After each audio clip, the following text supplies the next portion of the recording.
Haley Clausen.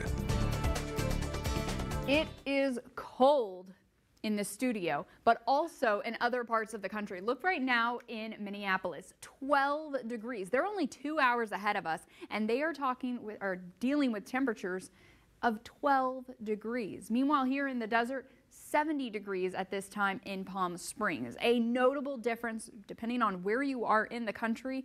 And unfortunately, only more cold air is going to be working its way into parts of the United States by this weekend. We are talking about cold Arctic air.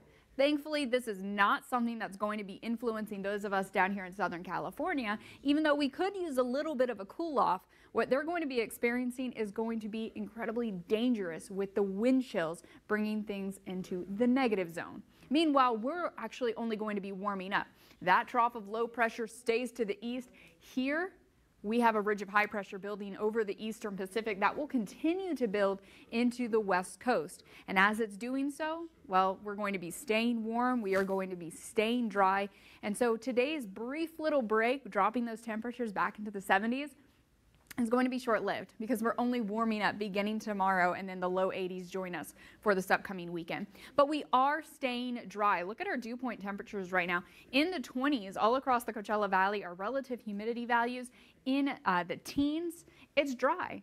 A big part of that is because of our winds. They're now offshore. Some Santa Ana winds have been being felt across mainly the high desert is where some of the more breezy conditions are being experienced. As we continue through this evening, that's really where it's going to be taking place. Across portions of the high desert into the Little San Bernardinos, we're looking to keep our gusts under 20 miles per hour for really all of the Coachella Valley. A little bit stronger in more wind-prone locations, but it's not going to be anything like we experienced last night.